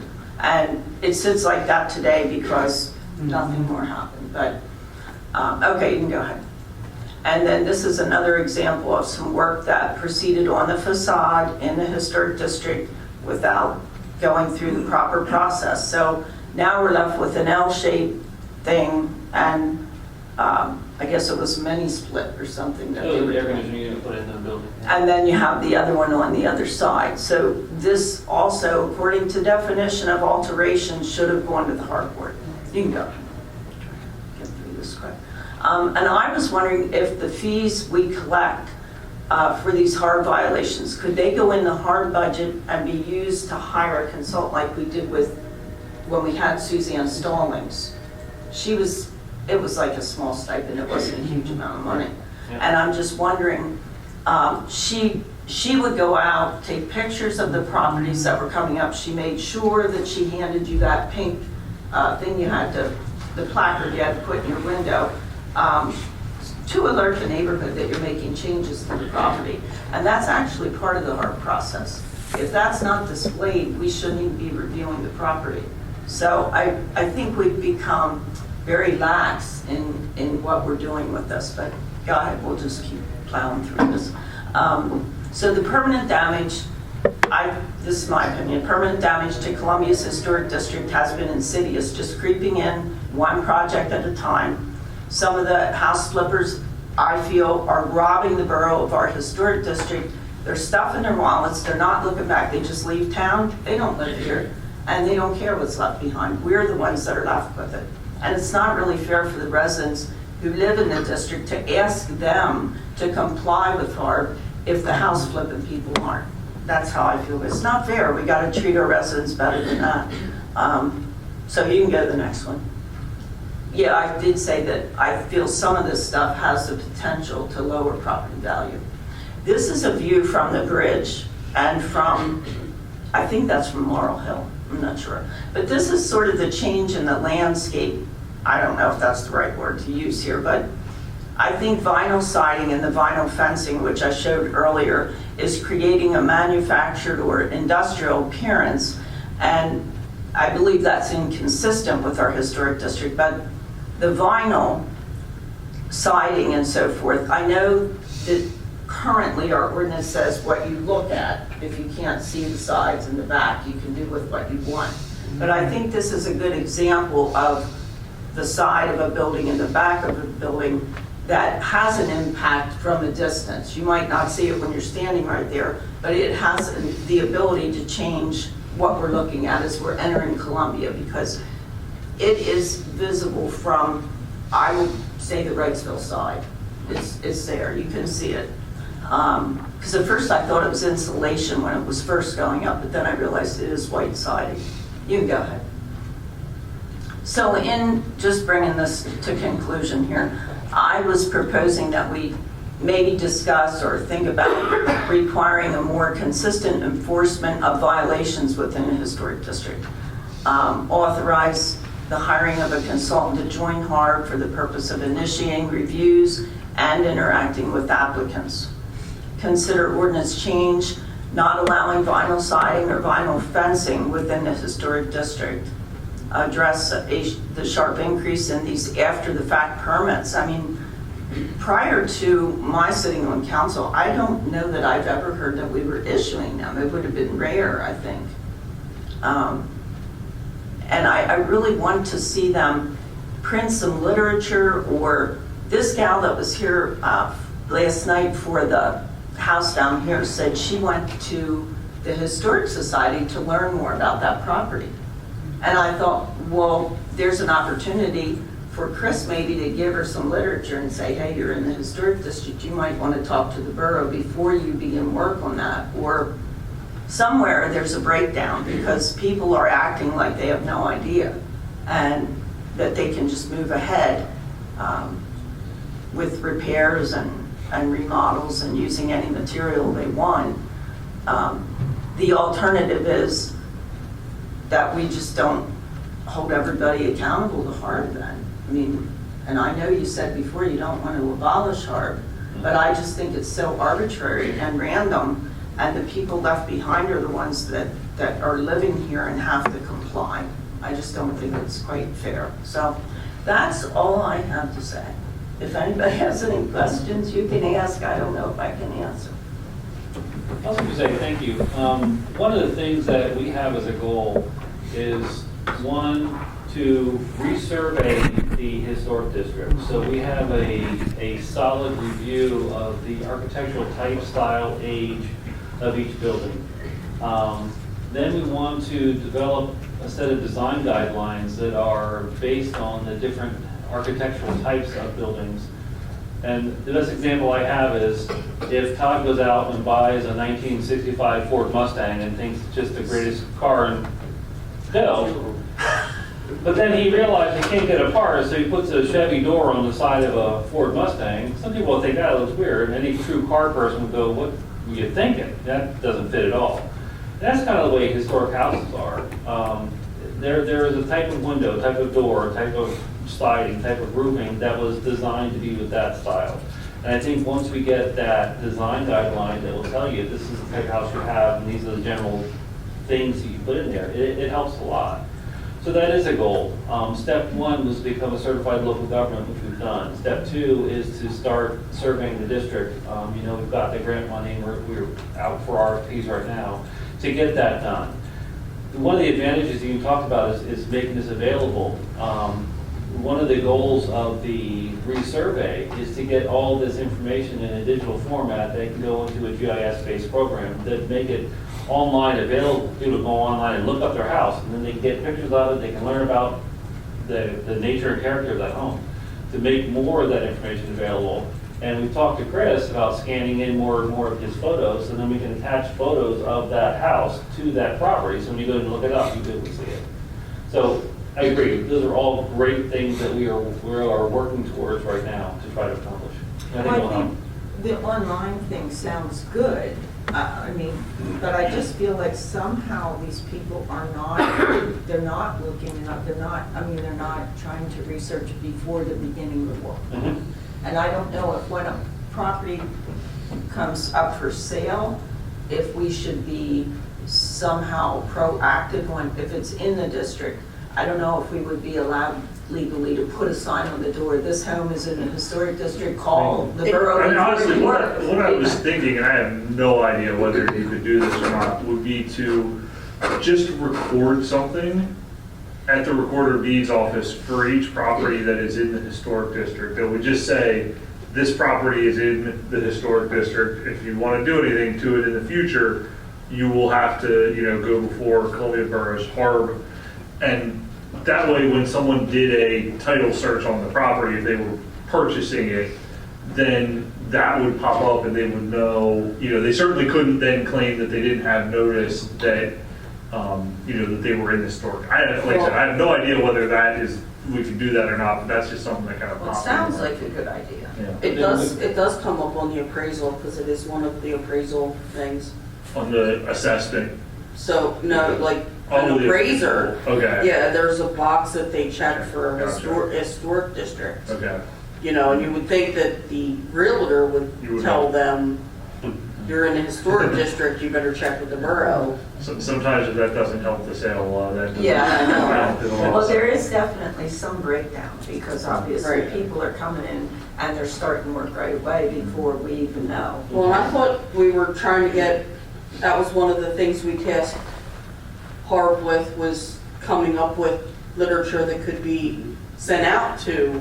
Well, I reminded them of that last night, that they have money in the budget that they could work with to Yeah, I get mean, something together, but out of the last 11 meetings, which would have been this year so far, they canceled 4 of them. And I had suggested before that instead of canceling because there's not a review, I had suggested they either bring in a guest speaker or they, brainstorm a way to get some literature out. But Right. they did mention that again last night, that they were, I think Jessica suggested it last night, but this had been something we had been kind of telling them, because there's money been sitting in there. It's not a ton, of course, but it might be enough to print something or get something started. I mean, that's been for the last couple of years. Yeah. And they did have a guest speaker come in and actually talk about how to handle Bricks. masonry and bricks. Yeah, because we suggested that, and so that happened once. Yes, Mary?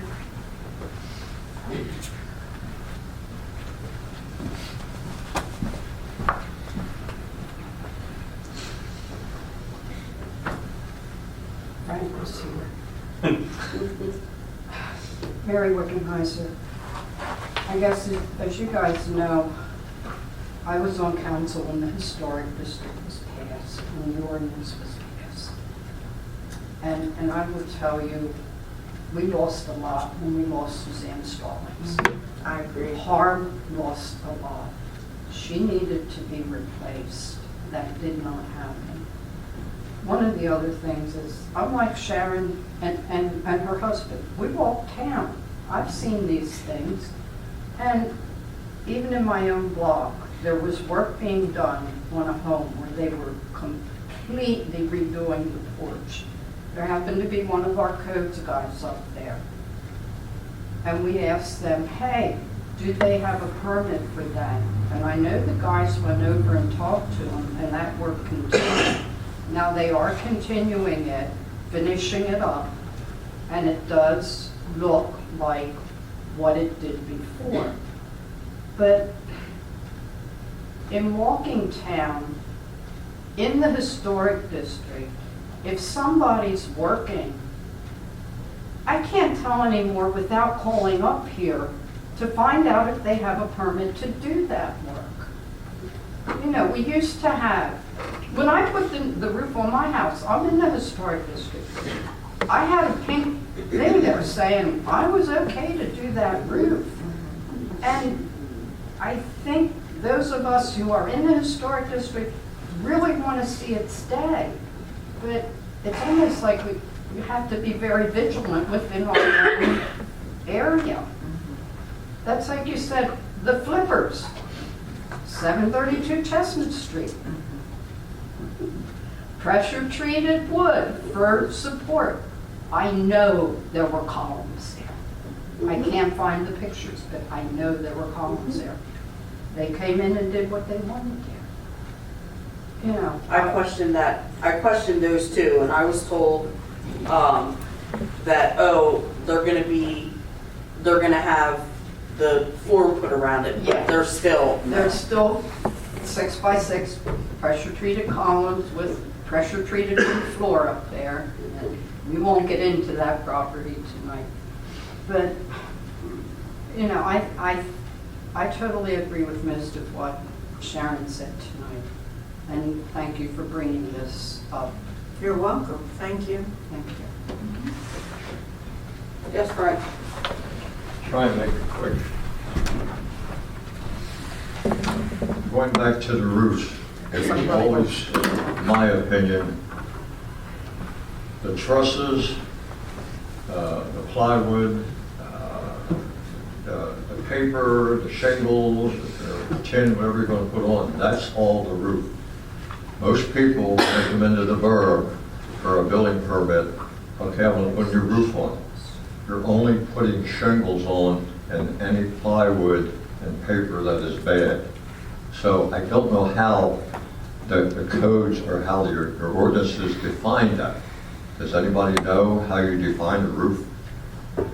I know most when you come in, you're just going to put shingles and you're just going to replace the shingles and any bad plywood. So you're not really doing roof, but not knowing how this is defined, it would be a little tough. That would likely be in the Uniform Construction Code. Yeah. Which we don't, that's why we have a third-party person doing that, because that is, you need to be very specialized to understand that. Well, but how do you pay then? Is there a standard fee for a building permit?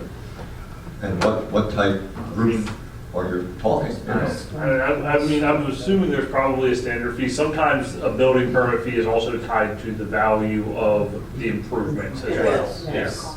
Yeah. Okay. So if someone says this project is going to cost $10,000, that permit's a different cost than one where they say it's going to cost $100,000. Correct. Yeah, there's an administrative fee that we collect, and there's a permit fee based on the cost of construction. Okay. All right, well, the other thing, I was at the CAT meeting and stayed over for the same meeting that Sharon went to last night. And I got an education, folks. The meeting went over 2 hours. what I didn't understand, and I brought it up at the end to the board, the board shies away, they don't want to have to fine anybody. I don't know if we ever fined anybody, but like I told them, how are you going to make the people accountable for what they've done? If they didn't get a permit, they need to be fined. Be me, I give them a $10,000 fine, and it's going to get their attention, and anybody else that comes into our town, they're going to be told somehow about this big fine. Isn't that in our fee schedule? We have It's like fines double, it's like, for- double and permit fee, after the fact permit fee is double the cost. But it's still not really stopping. No, it's not. And now, Frank, I do have to tell you though, and you remember this, that guy out on, was it 13th Street, built the pole barn, and it was too high. Yes. And they made him take that down and make two. Now, I don't know if it's better or worse, but the neighbors came together and complained about it, and so they were made to take it down. But it's rare, I think, that we make people comply to take something down and go back. It is incredibly rare, not for, well, it doesn't happen too often that a municipality will ask for that. It is exceedingly rare that a judge would grant that remedy, is what I'll tell you. The judges do not like to make people tear down work that has already taken place. That's the reality. I've probably asked 3 or 4 times in my career for that, and I've never had the judge say, yeah, tear down whatever that, a porch or a building or anything like that. Well, I know the neighbors had an attorney, and they came here all together, but I don't know if it went to the court, through the courts, or if they just decided to comply. I don't know how far it went, I can't remember, but yeah, that's the problem with the after the fact permits, because the work's done and it just stays here. They pay a fine and leave, they don't care. But, yeah, sorry, Frank, I didn't. It's not right. 9th Street on the curve, I can't think of the name of that street there. But years back, they built a home there and it was too close to the front of the road. And they had to move that back. They had done that, I can't remember the name of the street, but I know it's been done, maybe more too, that I just can't remember over the years. Thank you. Could I just real quick add, when you said about education, it reminded me, when Suzanne was here, we did get an education. When she would really give like guidance on, because we had to go before Harvard, and we really learned a lot about what the materials were we were going to use and things like that. So it is meant to be, I think, an educational process for everybody involved. But yeah, so. Yes.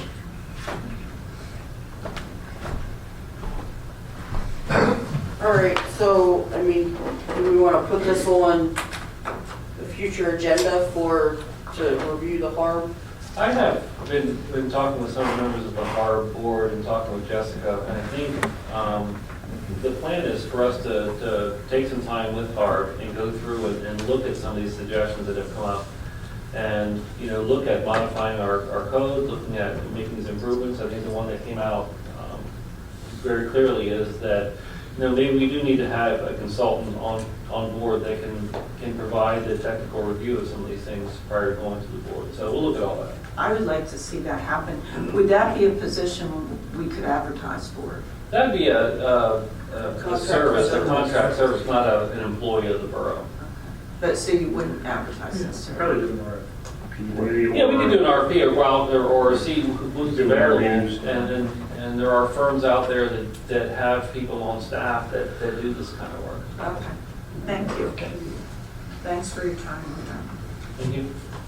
Could we get a copy of what you presented to us? I was afraid somebody might ask for that. I only have one, but maybe. No, we can send it out. Okay, gotcha. Okay. There you go. I I just don't don't need an wanna old forget. fashioned copy. Okay. Thank you. All right, anything else on the harm situation? All right, Borough Council comments. We start over here at Councilperson Clark. I want to thank the chief and the borough staff for their timely and important notice sent out. believe it was Sunday, yeah. Sunday was the 6th at Locust, shots fired incident. The borough and the police department do everything they can to keep the residents informed of such important incidents and occurrences and information. And we are actively seeking ways to improve our communication. We are not perfect, that is for sure. That can always be debated, but for the best and most current info on borough-related incidents and public safety incidents, please use TextMyGov. Check the borough Facebook page and tune into Crime Watch. Thank you. Councilperson Fisher? Nothing for me, guys. Nothing. Nothing. And just a reminder, this is the last week for yard waste pickup. So next Monday, please don't put your bags out on the curb. They need to go to the borough farm on the second Saturday of the month. And just a reminder that the office is closed tomorrow. Yes, the office is closed, and that includes the police department administrative office as well. The entrance. Administrative office. They're still working. Like the front op, yeah. The police are still gonna be out there, so don't go like, and the announcement of next meeting at 7 p.m. on November 14th, council will hold a regularly scheduled meeting. Can I have a motion to adjourn? I have a motion by Councilperson Kaufman, second by Councilperson Stahl, to adjourn at 9:01 p.m. All in favor? Aye. Anyone opposed? And we're adjourned.